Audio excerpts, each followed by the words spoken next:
still got a lot of these sins all over me right now. For real. Many times I get in my flesh, I get in my feelings. I start talking to God like, if you love me, you gon' trust me. If you want me, you gon' give me everything. You gon' give me everything. You gon' give me everything. I got some confessions that I don't admit. I expect a blessing right after I sin. I guess that explained the blessing that I never get. Why I say I quit, turn around and go back in again. Obedience on vacation, I guess I'm still learning. All the fornication I've engaged in, I'm still dirty. All the damage I've done to my spirit got me still hurting. Now I can't forgive myself, so I never feel worthy. I know God don't trust me, might as well keep lusting. Bible still look dusty and my prayer life still rusty. I know it's a reach to try and say that he don't love me, but that's just how it feel when I pray and I don't hear nothing. How I'm supposed to be a husband, how I'm supposed to be a father, how I'm supposed to be a leader if I can't even do what he taught me, how I'm supposed to stand up for him when all I do is... What's up, guys, and welcome back to Purposeful Pain, where I tell my story on my spiritual journey, along with ways to help you on your journey or partner alongside of you. I'm your host, at Miss Izzy, also known as Isabel or Isabella, depending on where you know me from. So if you're ready to have real talk on how we can lean on God while becoming better versions of ourselves, hit that subscribe button because we'll be getting together every week. We're supposed to get together every week. Life be lifing. All right, so we're going to get into our gem of the week as well as our biblical affirmations. Let's get into it. So our gem of the week reads, today is already great.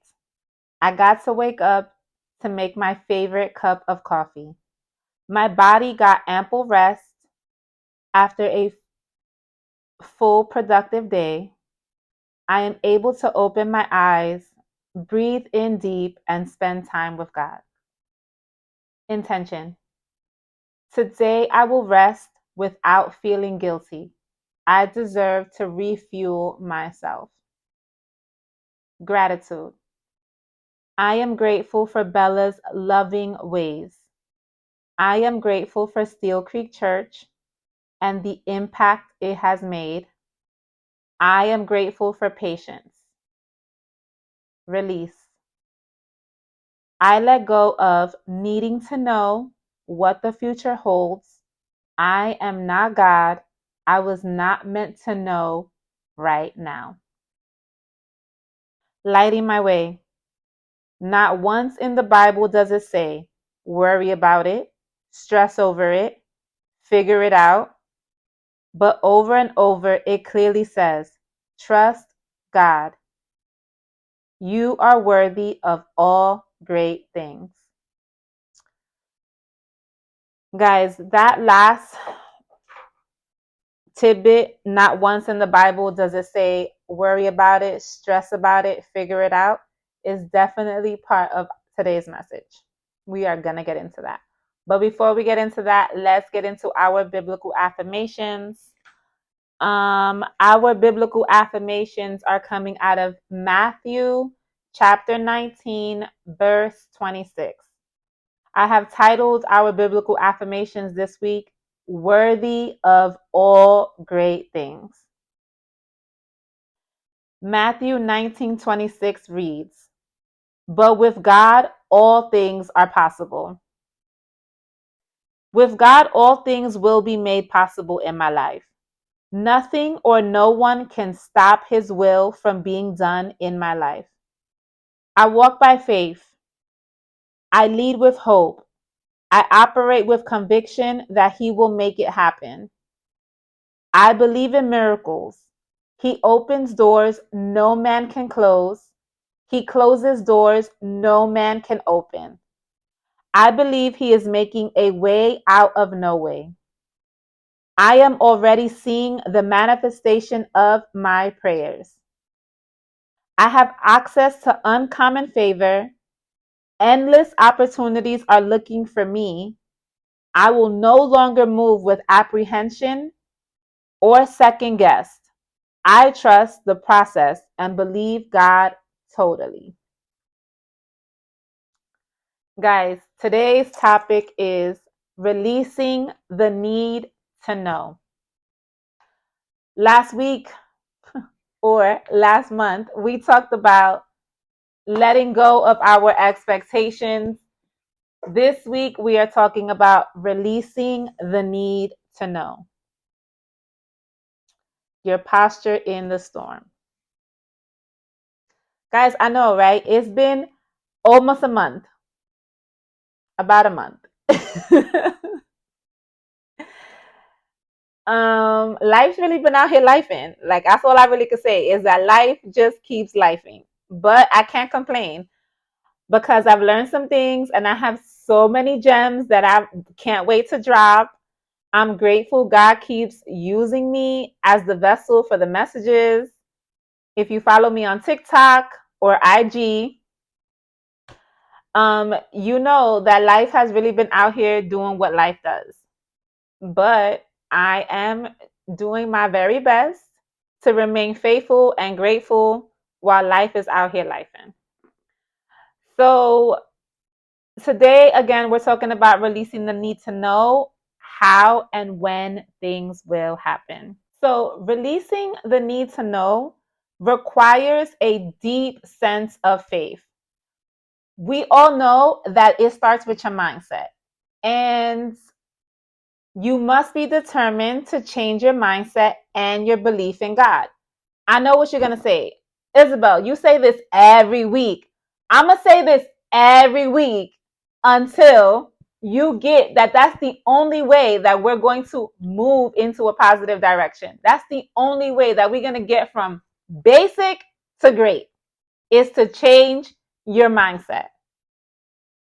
I will continue to say this over and over and over again. And I promise you might get tired of hearing it. Or you might take heed and we'll move from basic to great. Because there's no other way. There's literally no other way to move. Let God move in you if you don't change your mindset. Because when you change your mindset, it will help you strengthen your faith. Now, as per usual, we're going to get ready for story time. So you already know how this works. Grab your water, grab your tea, your coffee, wine if that's for you, a snack, because baby, story time is where I get vulnerable. As much as I do not like story time, I don't, right? Story time is not my favorite part. But it is where I am obedient, it is where I'm vulnerable, and it is where God does what he does. So if you need to pause me to go get your water, your tea, your snack, your wine, go do that. And then we're going to get into it. All right. So the last time we got together was maybe the beginning of June, where I talked about how God turned $40 into $400. God is so amazing. Like literally so amazing. Even when I don't understand things, God is so amazing. So after God turned 40 into $400, I felt so inclined to spend time in his house. Now, if you've been following me since episode 1, I talked about how I have not stepped actual foot in a church since my son was maybe a year old. My son just turned 21 years old at the end of June. Today is July 31st, to put things into perspective. So in June, I was like, yo, you know what? I really feel like I need to spend time in God's house. Like I need to be in his presence to thank him for all that he keeps doing for me. Even the fact that I'm just not out here doing it right all the time, but I'm doing it the best that I can. So I felt compelled to spend time in the house of God. So I went to church, I want to say June 5th, I think. I went to church June 5th and it was great. The pastor's wife remembered me. She was like, "Oh my God, I've been waiting for you." It was a great experience. It felt very welcoming. It was great. God was moving. It was wonderful. So fast forward to the second week in June. God wanted to see how strong my faith was. God wanted to see if I was going to serve my fear or if I was going to continue to serve God with my faith. Um, on June 20th, three things happened all in one day. I woke up at 5:30 in the morning to read and to pray. I come downstairs and my kitchen is endowed or infested with ants. Now, if you know this city girl don't like bugs at all. It's not a thing for me. So what happened was it had been raining a lot here. Um like nonstop rain. It would rain like all night long in the morning, and then it would stop for a little while, and then it would rain again. So from what I realized later is that the ants were kind of being washed out of their little holes where they live in the ground, and they were trying to find safe places to be, or like to, because they were being washed out of the ground because of all the rain. So they were winding up in the house. Now, because my 8-year old is an 8-year old, she had left her Chick-fil-A sauce on top of the counter, and that attracted the ants because now they feel like this could be their home. No, this can't be their home. When I tell you the level of anxiety that I felt, like I didn't know what to do. Like, where do I start? What do I do? That was problem number one. Because if you know me, I'm a clean freak, and what is happening here? But the night before, I was so tired. I had been working all these shifts. I was so tired that I didn't come downstairs to check that she had put everything away. I just took her for face value. She's 8. I should have known better, but I was tired.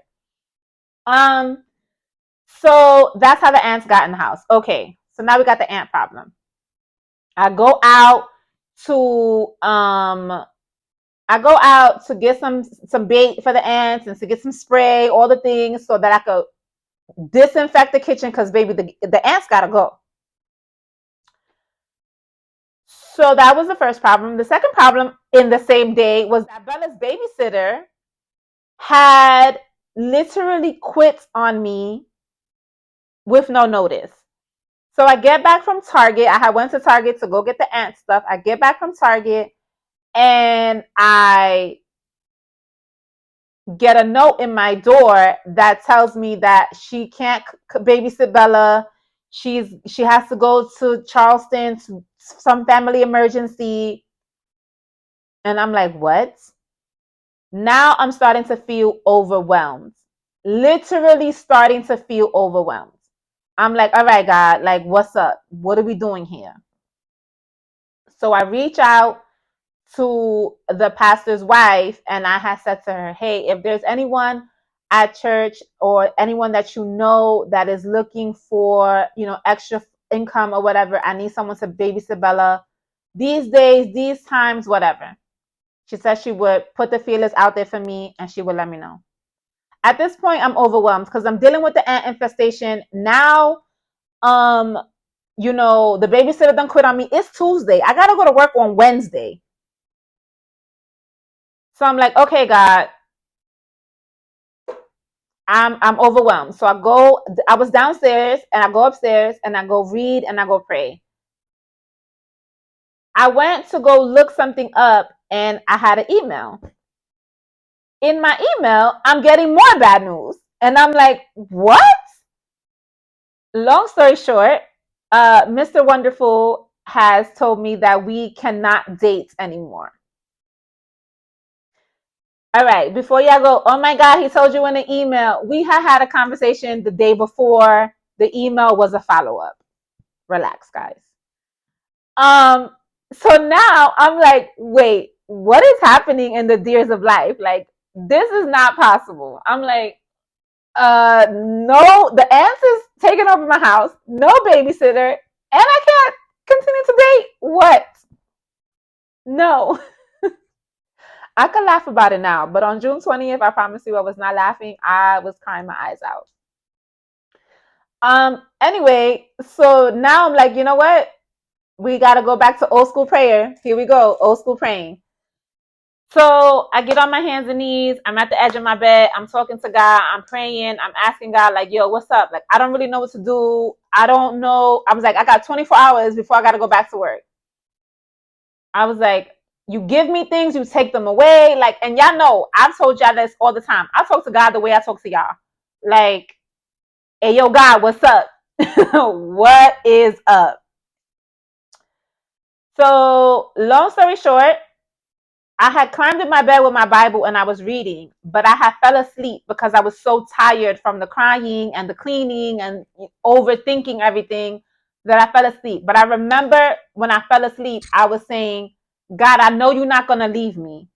I know you're not going to leave me. Like, I know that you're going to figure it out. And that's how I fell asleep. I woke up. It was like 2 o'clock in the afternoon. And my old roommate, she had hit me up because Bella's babysitter and her are friends. So my old roommate, she had hit me up and was like, yo, I heard the news or whatever the case is. If you need someone to get Bella this week, I got you. And I was like, okay, God, you heard me. All right. So she stepped in and she picked Bella up for me Wednesday, Thursday, and Friday because I had to work. Now I'm still dealing with the ants though, because I'm every time I turn around, I'm spraying them down. I'm trying to kill them. More keep coming. And I'm like, how do we get rid of the ants? Like, I felt like I was gonna wake up one day and they was just gonna be all over my house. Like, it just felt like it was gonna be one of those movies. And I was really trying to get rid of these ants. And I'm still sad because I'm wondering why God allowed me to be in this partnership with Mr. Wonderful, him being everything that I desired, and now I can't date him no more. Like, God, why did you take him away? So it was a lot happening that week. Long story short, that week I was so frustrated, but I kept reading, I kept praying, I kept thanking God, I kept being grateful, because even though these three things were overwhelming me, I still got up every morning.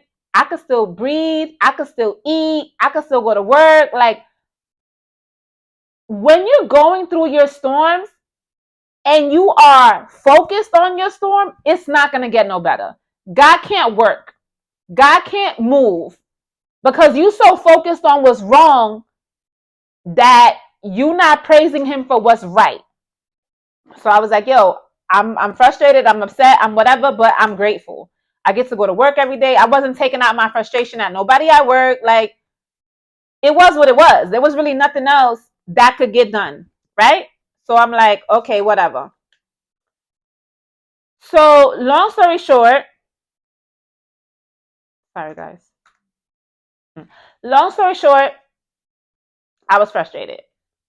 Friday, I had came home from work, and Bella was well taken care of Wednesday, Thursday, and Friday. Friday, I had came from home from work, and I was like, "Yo, what am I gonna do next week? Like, I gotta go back to work next week, Wednesday." So I came home, I put Bella to sleep or whatever the case is, and I went to my room and I went to pray. And I was like, God, I go back to work Wednesday. I need someone to consistently watch Bella.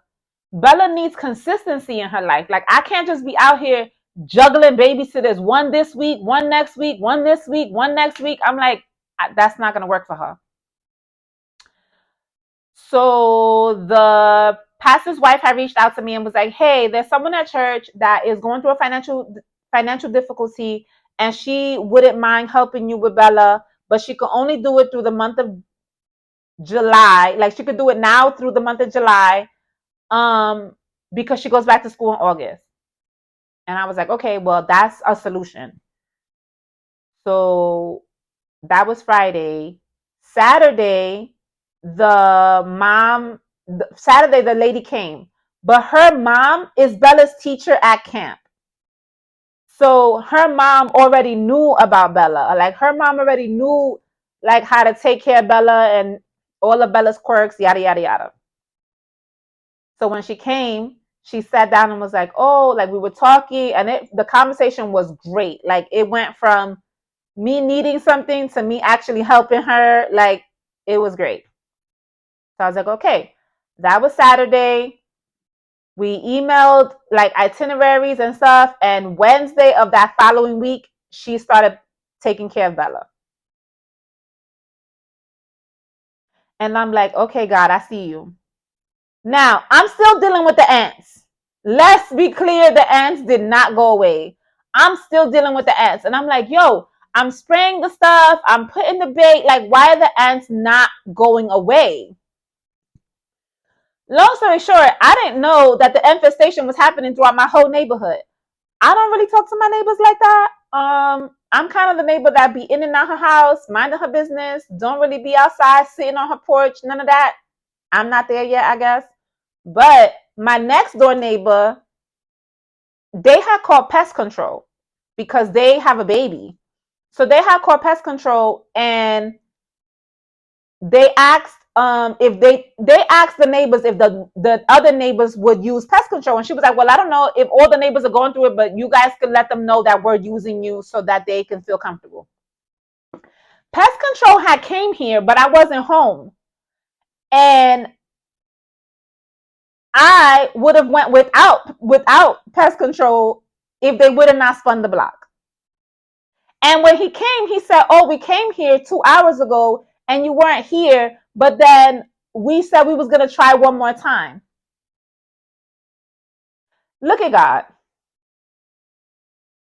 Because honestly, when they came, the ants went away like 3 days later.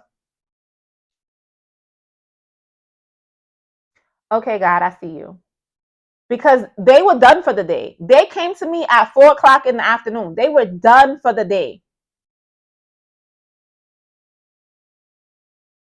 So not only did God supply someone to take care of my baby girl, not only did God supply a means to get rid of the ants from being in the house and send them back out to nature, because baby, y'all got to get out of my house. I don't want y'all here at all. But now I'm still stuck with the question of, God, why would you give me something so wonderful and then take it away? That was my question to God for like a week straight. For a week straight, I would ask God, like, I know I'm not supposed to question you, but I just need to understand it. And then the answer came. Our God is a jealous God, right? Like our God, he don't play about us, and he don't want us to play about him. God, how do I put this? God has given me an assignment, right? And in order for me to fulfill my assignment, I need to be in position. But I cannot be in position if I'm taking my time and efforts elsewhere.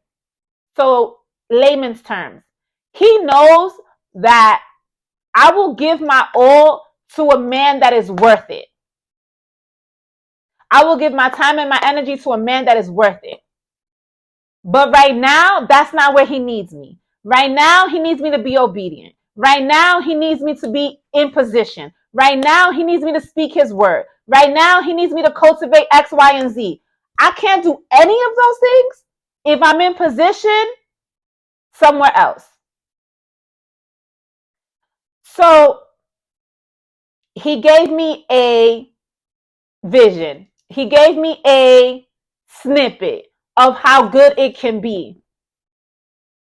But he said, not now. This is what it'll look like, but not now. And that made me angry. I ain't even gonna hold y'all, it made me angry. Because I'm like, why would you give me something so great and then take it away? Because our God is a jealous God. Because our God says, see, when I was a kid, even now, like in my adult life, I hate the word no. I absolutely hate the word no. When I was a kid, I wouldn't ask for stuff because I didn't want to be told no. I'd be like, well, I'm not going to ask because I don't want my dad to tell me no. Make it make sense, Way. You don't get the yes and you don't get the no. So you just don't know. They say you miss 100% of the shots you don't take. That was me as a kid. I wouldn't shoot my shot to my dad because I was afraid he would tell me no. But in all actuality, I missed my shot anyway. I asked God for something. And although he did not give it to me how I wanted it, he did show me how possible it is. So I had to take that. He showed me how great it can be. So I had to take that. But right now, where I need to be is not there. And 9 times out of 10, when God tells us no, or when he doesn't give it to us the way we want it, it's because he's protecting us from something. 9 times out of 10, he's protecting us from ourselves because we are so fleshly that we jack it up. We so fleshly that we be like, oh, we're going to go do this. We run for it. When this is like, slow down, little mama, slow down. And I know myself. I go all in all the time. It's just who I am, especially when it's someone that's deserving. What? Excuse me? I am all about giving my person their flowers. Point blank, period. The world out here already beating us up. Why would I not give you your flowers? But God said, I need you in this position. So he removed from me what he knew would cause me harm for my purpose. So I had to eat that. Like, that was hard for me. Like, if I haven't learned anything in my spiritual journey, that right there, that lesson was so hard for me. So, recap. The ants were taking over my house. The babysitter done quit with not even 24-hour notice. And Mr. Wonderful said that he couldn't date me no more. All of this happened in one day. So how am I still smiling? How am I still happy? How am I still functioning? How am I still praising God? How? Because God is awesome even in the tribulations. Because my faith is bigger than my fear.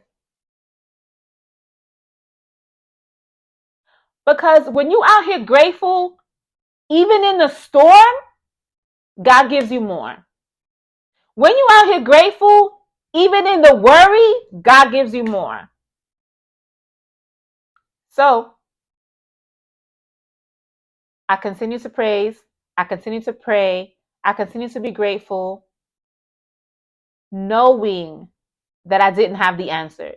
I did not have the answer to the babysitter situation. I did not have the answer to the ants. And I definitely didn't have the answer as to why Mr. Wonderful and I couldn't date no more. Like, yo, Sway, what's up? Hey, yo, God, what's up?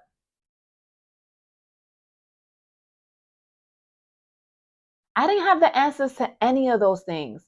But what I did know was I had been through storms before and God didn't leave me then. So he's not going to leave me now. All right, so now that we have recap story time and how I didn't have the answers and was still out here trusting God, let's dive into how Shadrach, I always say his name wrong, Shadrach, Meshach, and Abendigo trusted God with their whole lives. Now, if you don't know the story in the Bible, is reading out of Daniel chapter 3. We're gonna start this on verse 13. So to give you some content, the Bible had a king. There was a god named Nebuchadnezzar, and Nebuchadnezzar made a gold statue. The gold statue was 90 feet tall and 9 feet wide. He ordered everyone in the town to praise the statue, to give sacrifice to the statue. Like, this is something that he commanded everyone in his town to do. He got word that Shadrach, Meshach, and Abendigo wasn't following his rules. Like, they wasn't out here praising this gold statue. So this is where we are in the story. Then Nebuchadnezzar, in rage and fury, gave the command to bring Shadrach, Meshach, and Abednego. So they brought these men before the king. Nebuchadnezzar spoke, saying to them, "Is it true, Shadrach, Meshach, and Abednego, that you do not serve my gods or worship the gold image which I have set up? Now, if you are ready, at the time you hear the sound of the horn, flute, harp, in symphony with all kinds of music, and you fall down and worship the image which I have made, good. But if you do not worship, you shall be cast immediately into the midst of a burning fiery furnace. And who is the God who will deliver you from my hands?" Shadrach, Meshach, and Abednego answered and said to the king Nebuchadnezzar, "We have no need to answer you in this matter. If that is the case, our God, whom we serve, is able to deliver us from the burning fiery furnace, and he will deliver us from your hand, O king." What? Baby, I need faith like that. "But if not, let it be known to you, O king, that we do not serve your gods, nor will we worship the gold image you have set up for us." So let's be clear, right? These three men are telling this king, like, yo, I'm not bowing down to your statue, and I'm not bowing down to you. Like, I serve a God, an amazing God, and he is who will come and save me from whatever punishment that you are here offering. But even if he don't, I only worship one God. So it don't matter what you do to me, because I'm still not worshiping your gold statue. Baby, what? I need faith like that. All right, so then Nebuchadnezzar was full of fury, and the expression on his face changed toward Shadrach, Meshach, and Abednego. He spoke and commanded that the heat of the furnace be turned up 7 times more than it was usually heated. And he commanded certain mighty men of valor who were in his army to bind Shadrach, Meshach, and Abednego and cast them into the burning fiery furnace. So not only did he turn the fire up 7 times higher than what it normally is, he tied them up and was ready to throw them in the furnace. Tied up. Bro, that gives me the biggest anxiety, right? Like when I was reading this, I'm afraid of the ocean. So your girl could swim. No doubt about it. Like my dad taught me how to swim since I was a kid. I took swimming lessons all the way to my mid-20s. I could swim in at least 12 feet of water, like jumping off the diving board, all that good stuff. But imagine someone telling me that they're going to tie me up and then throw me in the ocean. And I got to say to them, Sway, go ahead and do that because my God is an amazing God. What? That's what these men did. All right. And then the men were bound in their coats, their trousers, their turbans, and their other garments, and were cast into the midst of the burning fiery furnace. Therefore, because the king's command was urgent and the furnace exceedingly hot, the flame of the fire killed those men who took Shadrach, Meshach, and Abednego.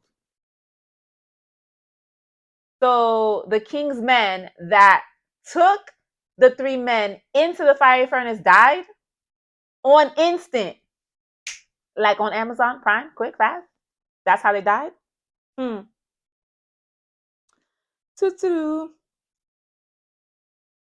And these three men, Shadrach, Meshach, and Abednego, fell down, bound into the midst of the burning fiery furnace. Then the king Nebuchadnezzar astonished, and he rose in haste and spoke, saying to his counselors, "Did we not cast three men bound into the midst of the fire?" So not only did they fall, but when they fell into the fiery furnace, they were no longer bound. They went in there, didn't die, but they did fall. But when they fell, they were no longer bound. So I'm not dead and I'm not tied up, but I'm still in this furnace. Got it. The king Nebuchadnezzar was astonished and rose in haste and spoke, saying to his counselors, "Did we not cast three men bound into the midst of the fire?" They answered and said to the king, "True, O king." "Look," he answered, "I see 4 men loose, walking in the midst of the fire, and they are not hurt.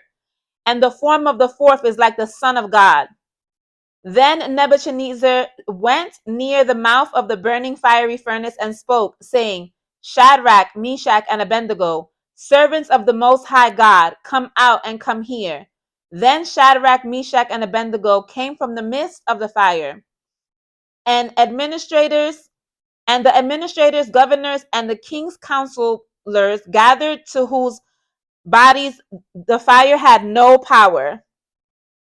The hair on their head was not singed, nor were their garments affected, and the smell of the fire was not on them. Sway.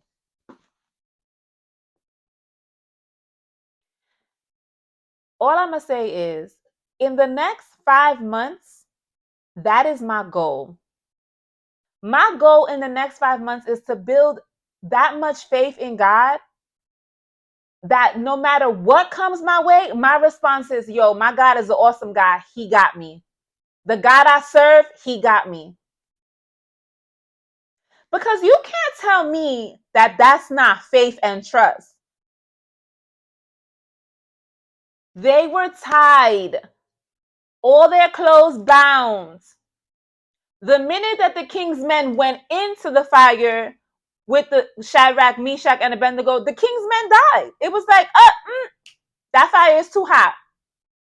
But Shadrach, Meshach, and Abednego didn't die when they entered the fire. And they were no longer bound. So now they're walking around in this fiery furnace like, well, our God came through. Guys, your posture in the storm is what matters. Your posture in the storm is what matters. We've been talking about the 5 points that helped me become the woman that I am and I'm destined to be in Christ. Our number 1 point that we talk about all day, every day, we're going to come back to it, is what? Acceptance and mindset. You have to accept that you no longer want to be the human that you currently are. And you have to work on changing your mindset. We're going to put that on repeat. Y'all going to get sick of it.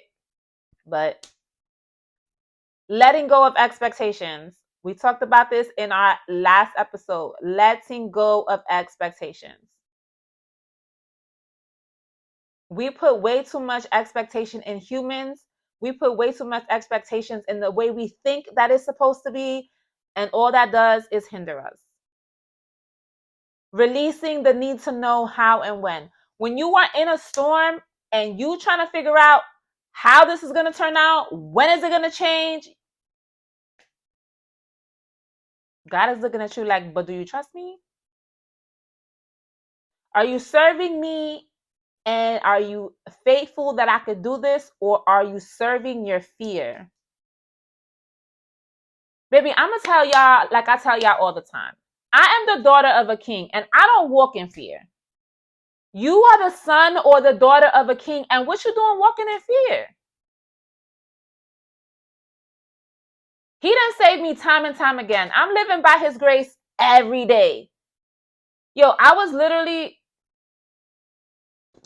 thinking about a situation that I was in when I was 22 years old.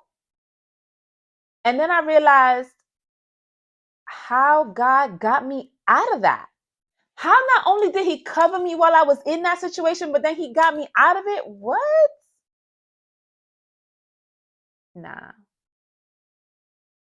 You really need to start dissecting your life and looking at all the times where you should have wound up somewhere bound and now you on top. Because there's no way that 9 times out of 10 you came out of a situation and you did that alone. You didn't do it alone. God's hand was covering you the whole time. So these 6 steps, after you release the need to know, the next step is acknowledging your pain and you turning it into purpose. That part will have you with so many aha moments. When you get there, you're going to be like, yo, how, Sway?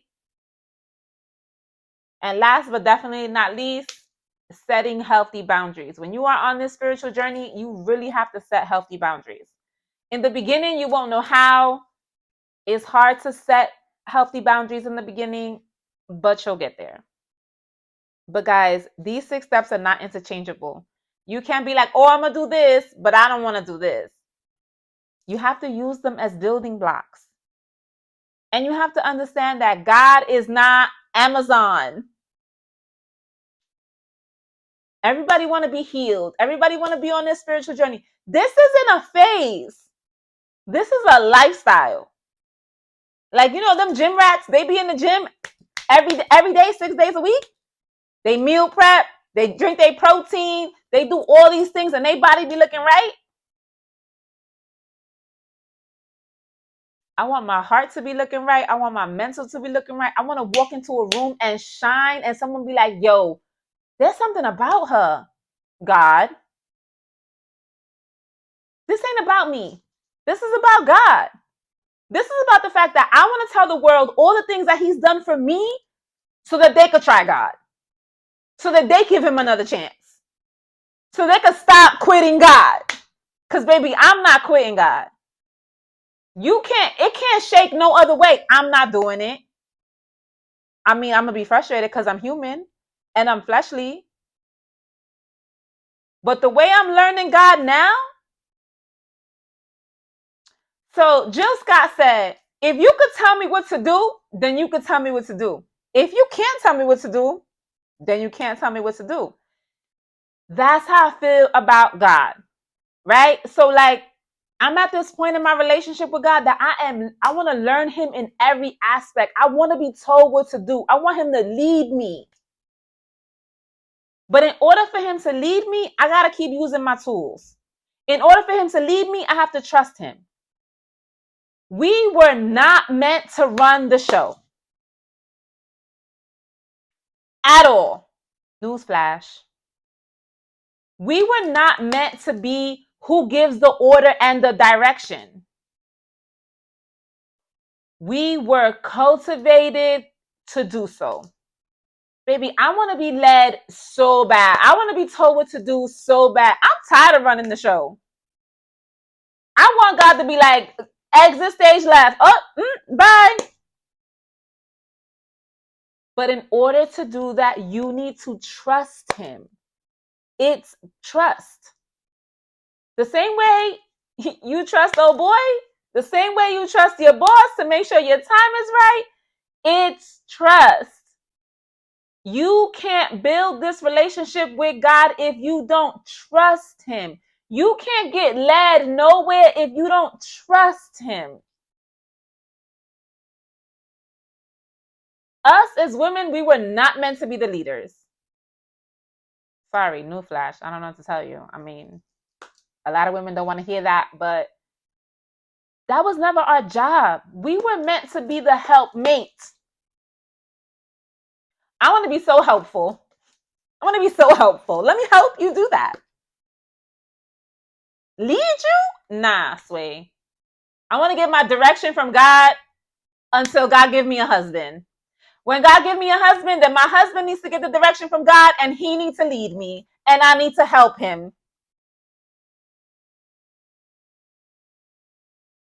Because as much as y'all want to live in y'all soft women era, y'all got to let some things go in order for it to happen. And this is going to spark conversation.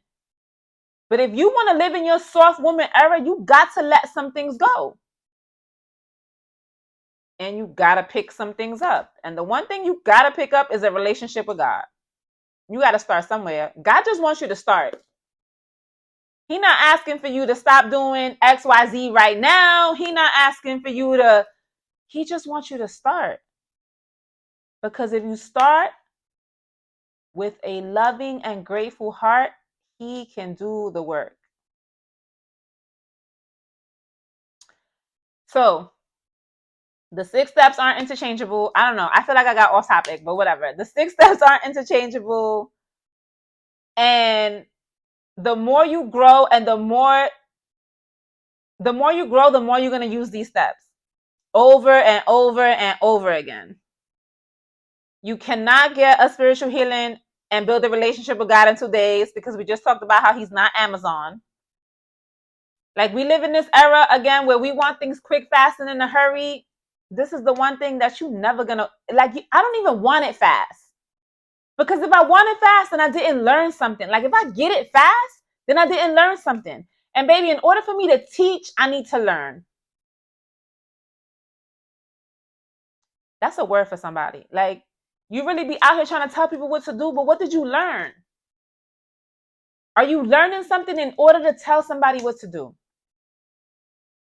I don't want no one in my circle that's not willing to learn. You know, my pop said something to me a really long time ago. I want to say I was still in my teenage years. He said, when you stop learning, then you died. I want to learn something every day, whether it's God teaching it to me, whether it's a friend teaching it to me, whether it's my future husband teaching it to me. Like, I want to learn something every day, numerous things every day. Just makes me a better human being. But it also makes me able to teach. The destination isn't what you should be worried about. It's the journey. Because when you get to the destination, you're going to look back and be like, yo, look at all of these things. And I'm not talking about material things. I'm talking about knowledge, grace, wisdom. These are things that society don't seem to don't play into. Like, do you know what it's like to be knowledgeable and have all this wisdom and be able to spit game to somebody that's real? Man, listen. In order for these things to happen, you need to embrace divine timing.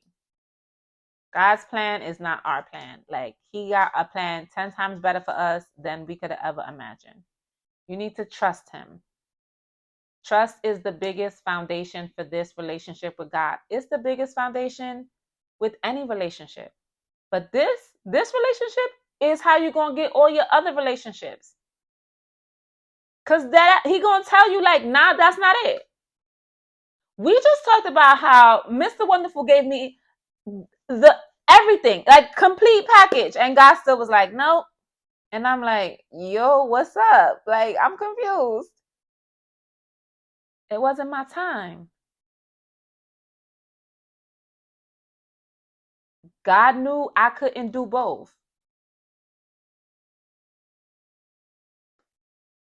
Do I want to be able to do both? Yes.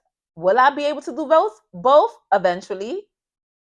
Eventually, I'll be so strong in my foundation and in my relationship with God that he'll be able to give me what I need and know that I could pour into my other half the way he needs to be poured into, and vice versa. But I'm not strong enough right now. I still got baby legs. I had to eat that. But you know how good it feels to know that? Like, all right, God, you dope. I see it.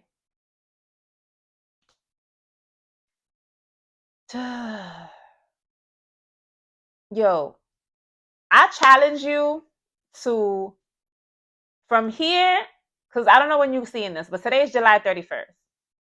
So for the next 5 months that are left in the year, I challenge you to build your relationship with God and start with your faith and trust in him. Get you a journal and write out what you trust in him for. And I'm not talking about only financial things, because we be out here thinking that God is like the money tree. He ain't. I mean, he is, but he ain't. You feel me? Like, things that you really desire, like the business you desire. If your marriage is going left, if your relationship with your parents isn't the best, like, things that you could really trust him with that will benefit you, like you as a person in the long run. I challenge you to take the next 5 months of the year and start building your faith and your spiritual relationship with God.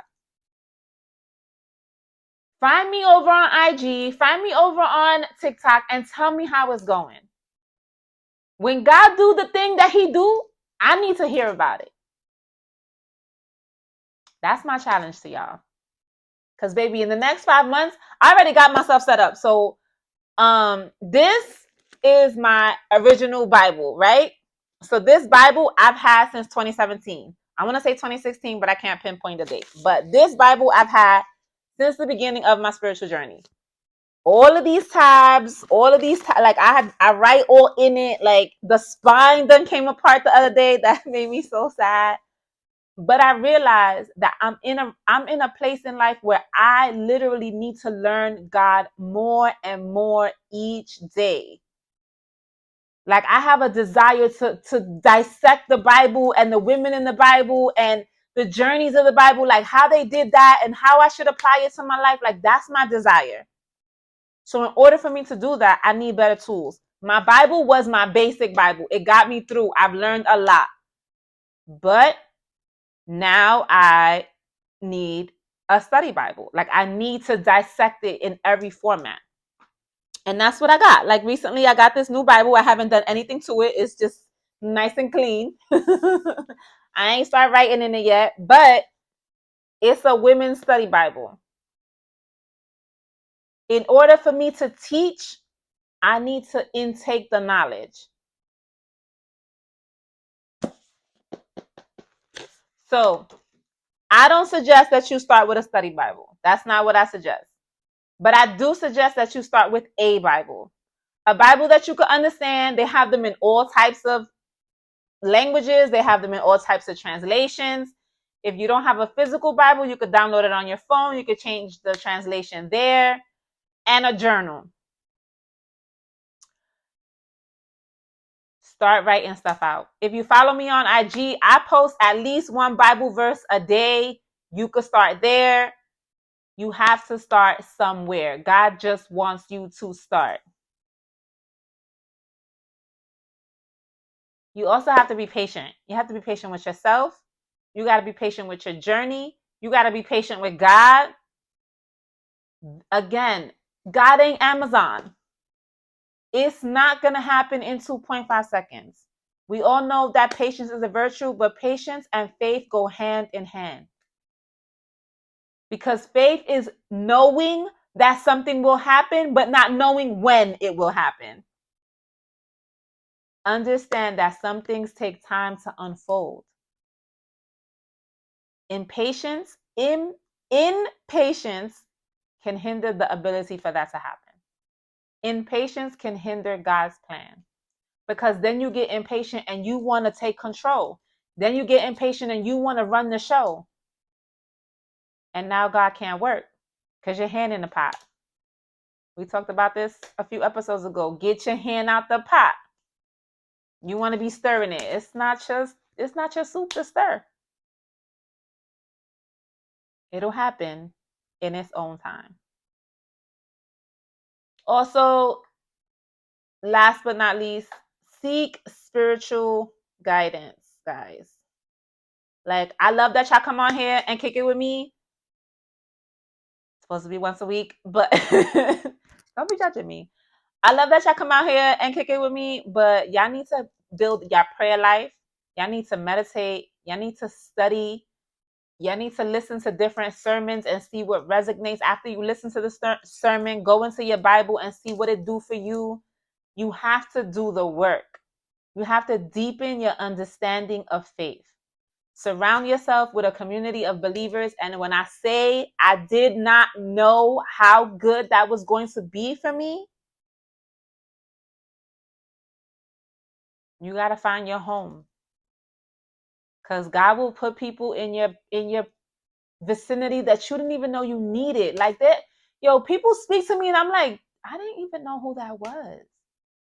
And my daughter, I swear she's a little light. Like everybody know Bella. Like everybody know Bella. They be like, oh, you Bella's mom? I'm like, yeah. I guess, my kid. But you have to surround yourself with the believers who could support, encourage you on your journey. Yo, you gotta release your need to know. I gotta know when it's gonna happen. I gotta know when it's gonna. Nah. The more you trust in God, the more grateful you are, He just gonna keep throwing things your way. He gonna keep giving you pieces to that puzzle over and over and over again. One day you gonna look and be like, yo, this whole square is out. Like, oh, look, it's the grass, it's the flowers in this puzzle. Those that like cars, I don't know, it's the wheel, it's the tire. I don't know. But y'all gotta start somewhere. Trusting him is not easy, but it's worth it. And no one said it was gonna be easy. I want people to understand that once you decide that you're gonna go into this spiritual journey with God and you're gonna intake who he wanted you to be from jump, yo, it just gets hard. It gets hard. You lose friends. Like I had to have a conversation with my very best friend. Like we was friends for a long time. And our relationship is just not, it's not where it used to be. And that's only because God is isolating me and he's moving me in a direction where I can't speak about a lot of things. He's like, nah, you can't say that. Nah, you can't talk about that. Nah, that's not the right time. And I'm like, well, what am I supposed to talk to my friends about? Nothing. And that feels like, that makes me feel bad because they're my friends. But also I need to be obedient to God. Because later it will make sense to them, to me, like later. I'm not saying it's easy. It's not. It's not easy at all. It is not easy, but it's worth it. Because when I see him move, it's like, bro, you love me. You really love me. Guys, I need y'all to remember that faith is a lifelong journey, right? We all have our moments of doubt and uncertainty, but if you continue to grow in your faith and release the need to know, you open yourself up to a deeper understanding, a deeper connection with an experience with God. His grace and his guidance will lead you. It will lead your life. Thank you guys so much for joining me on today's episode of Purposeful Pain, Releasing the Need to Know. I hope that you guys find the strength and the courage to release the need to know how and when things will happen for you, that your faith may continue to grow, that God may continue to guide your path. And remember, whatever you do today, do it with love. Guys, I love you so, so, so, so, so, so much. I promise. I'll see y'all next week.